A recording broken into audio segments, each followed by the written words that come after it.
Hi అండి. ఎలా ఉన్నారంతా? భలే బాగున్నారు కదా! మేము కూడా బాగున్నాం. మీరందరూ ఇంకా బాగుండాలని కోరుకుంటూ పనిలో పనిగా చిన్న మాటతో మీ ఇందు ఇగోండి క్యాంపా వాళ్ళు ఫ్రిడ్జ్ అయితే తెచ్చారండి మనకి. క్యాంపా కంపెనీదండి ఇది. అయితే మొన్నైతే పేర్లు రాసుకున్నారు ఫ్రిడ్జ్‌లు తెస్తామని. ఈరోజు అయితే ఫ్రిడ్జ్ అయితే తీసుకొచ్చారు. ఈరోజు ఏం వారం అంటే మంగళవారం అండి. ఇగో సరిగ్గా 1:30, 2 అయిందండి. బజార్‌లో అయితే ఎవ్వరూ లేరు. ఎందుకంటే ఉపాధి హామీ పనులవుతున్నాయి కదండీ! అందుకే బజార్‌లోనైతే మనుషులు అలికిడి లేదు. అసలు బేరాలైతే ఎవ్వరికీ లేవండి. 1:30, 2 అయిందండి. మా మేనత్త కూతురైతే బజార్‌లోనే ఉంటది. అది కూడా నాలాగే గాజుల షాప్ అయితే రన్ చేసుకుంటూ ఉంటదండి. అదైతే ఫోన్ చేసింది. ఏమి అంటే ఇదిగో మన ఊర్లో లక్ష్మీ నరసింహస్వామి కోవిల్ ఉంది కదా! కోవిల్‌కేమో చిన్నజీయర్ స్వామి వస్తున్నారట. వేరంగా భోజనం అది చేసి రెడీ అయిపోయా అనేసి అన్నదండి. అయితే నేను ఆ టైంకి భోజనం అయితే చేసేసాను. కిషోర్‌ని, బాబుని అయితే భోజనంకి ఇంకా పంపించలేదు. మా నాన్నగారిని అయితే భోజనంకి పంపించేసాను. మా నాన్న ఎళ్లి భోంచేసి చేరబడినట్టున్నారు. బాబును వాళ్ళ డాడీని భోంచేసి వచ్చేయండి. నేను ఇలాగ గుడికెళ్తాను అనేసంటే, సరేలే నువ్వు వెళ్ళు అనేసి అన్నారండి. పెద్దగా బేరాలేం లేవు. ఆకలి కూడా పెద్దగా ఎయ్యట్లేదు. సరేలే నువ్వు గుడికెళ్ళిరా మేము తర్వాత భోంచేస్తాం అన్నారు ఇద్దరు తండ్రి కొడుకులు. అని చెప్పి నాకు మట్టుకు ఎక్కడికైనా వెళ్ళాలంటే ఇంట్లో పని మట్టుకు గుర్తొచ్చేస్తది కదండీ! ఇంటికి గబగబా పారిపోయానండి. ఇంటికెళ్ళిపోయి మేడ మీద బట్టలల్లా తీసి మడతలేసి అందిన కాడ గిన్నెలన్నీ కొంచెం కొంచెం తోమేసి మిగతా గిన్నెలన్నీ పక్కన పెట్టేసి ఇల్లు గుమ్మలైతే తొడలేదులేండి కానీ బట్టలవి మడతలేసి నీట్‌గా సర్దేసుకున్నానండి. ఎక్కడవక్కడ నాకు ఎక్కడికైనా వెళ్ళాలంటే ఇంటి మీద మరి తనుపు ఉండకూడదండి. అందుకోసమనే ఇంట్లో పని కొంచెం కొంచెమైనా క్లియర్ చేసుకుంటే గానీ నేను ఎక్కడికెళ్ళినా సరే నా మనసంతా ఇంటి మీదే ఉంటది. ఇగోండి చూపిస్తున్నాను కదా! ఈ షాపు మా నాన్నగారిదండి. నూలు చిన్న అనేసి రాసుంది కదండీ! సీతనగర్‌లో నూలు చిన్న గారి షాప్ అంటే కాస్త ఫేమస్సేనండి. మేమైతే వర్తకులం కాదు గానండి. బజార్‌లో మా చిన్నప్పటి నుంచి వ్యాపారం ఉండడం వల్ల మమ్మల్ని కూడా షావుకారులే అనేసుకుంటారండి. కాకపోతే చాన్నాళ్లు బట్టి నాన్నగారు షాప్ అయితే రన్ చేస్తూ ఉన్నారు. ఇగోండి మా నాన్నగారి షాప్ అదైతే పక్కనే ఇగోండి ఇంకో కిరాణా షాప్ అండి. ఆ అబ్బాయి పళ్ళు కూడా అమ్ముతాడు. పూజ సామాగ్రి కూడా అన్నీ అమ్ముతాడు. ఇగో నా షాప్ కూడా వీడియో తీయవా అనేసంటే ఆ అబ్బాయి షాప్ కూడా చూపిస్తున్నానండి. తనకు కూడా ఇగోండి క్యాంపా వాళ్ళు ఫ్రిడ్జ్ అయితే ఇచ్చారు. ఆల్రెడీ 2 ఫ్రిడ్జ్‌లు ఉన్నాయి. అవి ఎక్కడ తోస్తావో ఏట్లో పడేస్తావా ఏటనేసి ఇగటాలాడుతున్నానండి. ఇదిగోండి గుడికైతే వచ్చామండి. మా ఊరు లక్ష్మీ నరసింహస్వామి కోవిలండి. అగోండి గుడి గర్భగుడి అండి అది. గర్భగుడికి అటువైపు ఇటువైపు జై విజయులు అంటారేమో మరి నాకు తెలీదు. ఉన్నాయండి 2 బొమ్మలైతే.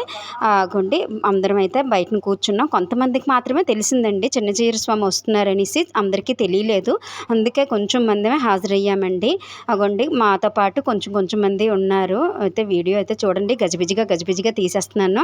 అగోండి మాకు తెలిసిన ఆంటీ కనబడితేను ఆంటీ వచ్చారా మా పక్కకు వచ్చేయండి కూర్చోండి అనేసి అంటున్నామండి. నేను మా శాంతి మా అన్నయ్య ఆవిడ కూడా ఇక్కడే ఉందండి. తను ఎవరైనా గుడికొచ్చినా ఏదైనా గుడిలో ఏవైనా విశేషాలైనా మా ఇద్దరికి అయితే ఫోన్లు చేసి చెప్తుందండి. మేమిద్దరం కూడా రెడీ అయిపోతాం. ఒక్కోసారి నేను మట్టుగా తప్పిపోతానండి. ఎందుకంటే నాకు ఒక్కోసారి బిజీగా ఉంటుంది ఖాళీ ఉండదు. మీ ఇద్దరే వెళ్ళి రండర్రా అనేసి అంటానండి. ఇగోండి పంతులు గారు మల్లెపూల దండ ఎవరో తీసుకొచ్చినట్టున్నారండి. స్వామివారికి అలంకరించేశారు ఇక్కడ. ఆ వెనకాతలే వేణుగోపాల స్వామి కోవిలు ఉంటుందండి. ఆయనకి అలంకరించడానికి అయితే పట్టుకుని వెళ్తున్నారు. ఇంకా అయితే ఫ్రూట్స్ అవి తెచ్చిపెట్టారండి. పైన అయితే డెకరేషన్ చేసినట్టున్నారు. మైకముచ్చు ఏదో కప్పారండి. కప్పేసి దానికి డెకరేషన్ అయితే చేశారు స్వామివారికి ఇవ్వడానికి. సరేలే ఇంతలో ఎందుకు ఖాళీగా కూర్చోవడం చుట్టూ ఉన్న పరిసరాలన్నీ చూపిస్తానని చెప్పి తీస్తున్నానండి. సెల్ అయితే తీసి వీడియోలు అయితే అలాగా తీస్తూ ఉన్నాను. అగోండి మేమైతే ముడుపులు కడతామండి. ముడుపులు కట్టేటప్పుడు ఈ గుడి చుట్టూరా 27 సార్లు ప్రదక్షిణ చేస్తామండి. ఆ ముడుపు పట్టుకొని అలాగా 9 వారాల పాటు చేస్తామండి. 9 వారాల పాటు చేసి 9వ వారం రోజు అయితే ముడుపు అయితే వేరే సంచిలో వేసి దానికి పూజ అయితే చేసి శనివారం అయితే మాకు ఇస్తారండి ముడుపు పూజ చేసి. ఆ రోజు ఆ ముడుపు పట్టుకొని ఫస్ట్ ముడుపు అయితే మట్టుకు సింహాచలం పట్టుకొని వెళ్ళి వేస్తామండి. తర్వాత మిగతా ముడుపులు మన ఇష్టమేనండి. దగ్గరలో ఉన్న వెంకటరమణమూర్తి కోవిలైనా సరే ఆంజనేయ స్వామి కోవిలైనా సరే ఎక్కడైనా సరే వెయ్యొచ్చండి. నేనైతే మొదటి ముడుపు సింహాచలంలో వేసాను. రెండో ముడుపు కూడా సింహాచలంలోనే వేసాను. ఇక మూడో ముడుపు అయితే తోటపిల్లిలో వెళ్దాం అనుకున్నానండి. నాకు అవ్వలేదు. మాకు దగ్గరలో ఉండే గొర్రెల సీతారాంపురం వెంకటరమణమూర్తి కోవిల్లో ఒకసారి వేసానండి. అలాగే 5 ముడుపులు అయితే నాకు పూర్తయ్యాయి. దగ్గరలోనే లక్షీపేట వెంకటరమణమూర్తి కోవిల్లో 2 సార్లు అయితే వేసానండి. నావైతే 5 సార్లు కట్టాను. 5 ముడుపులు అయితే పూర్తయ్యాయి. ఇగోండి స్వామివారి కోసం అందరూ అయితే ఎదురు చూస్తూ ఉన్నారు.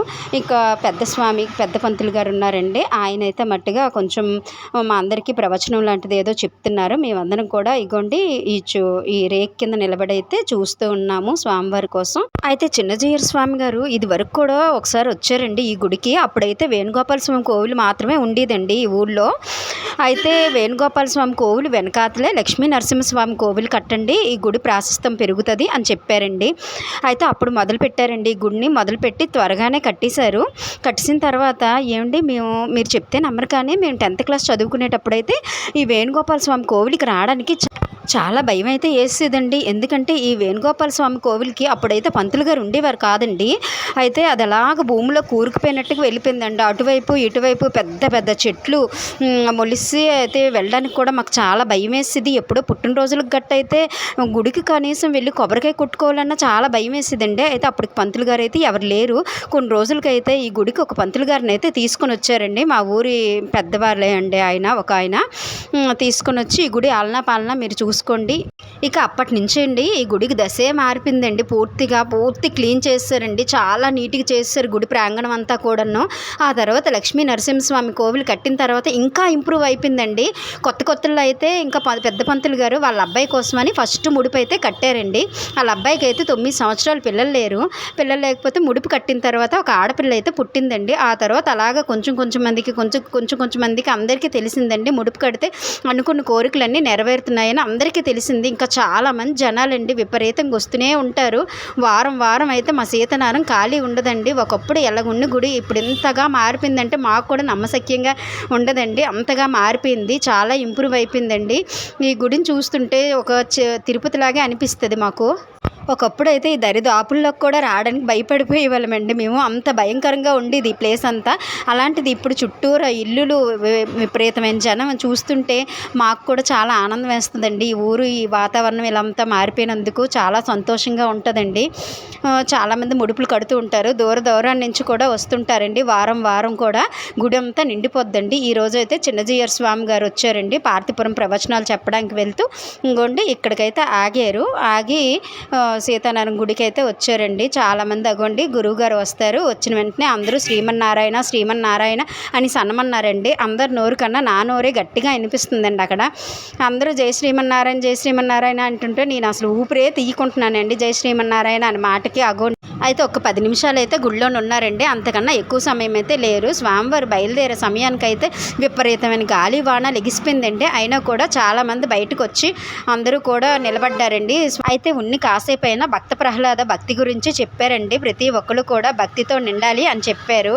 అయితే వెంటనే గబగబా నడుచుకొని షాప్కి అయితే వచ్చానండి. షాప్కి రాగానే గాజులు ఎక్కించుకోవడానికి అయితే ఒకరు వెయిట్ చేస్తున్నారు. వాళ్ళు విజయవాడ ట్రైన్కి అయితే టైం అయిపోతుందండి. 4 గంటలు కట్టండి మా ఊరు సీతనారలో ట్రైను. అయితే 3:10 ఆ టైం అయ్యేసరికల్లా షాప్ దగ్గర ఉన్నారండి. ఎందుకంటే గాజులు ఎక్కించుకోవడానికి వాళ్ళు పెళ్ళికి ఎక్కడికో వెళ్తున్నారట. గాజులు ఎక్కించి అమ్మ 2 చేతులకి 3 డజన్లు ఎక్కించి అన్నారు. అందుకోసమనే వెయిట్ చేస్తున్నారు. నేను వచ్చి గబగబా ఆవిడ సైజ్ చూసి ఎక్కించానండి. నేను ఎక్కిస్తున్నప్పుడు అయితే వీడియో తీయకుండా చూడండి లోపలికి సెల్ల పట్టుకొని వెళ్ళి అవన్నీ తీస్తున్నారు.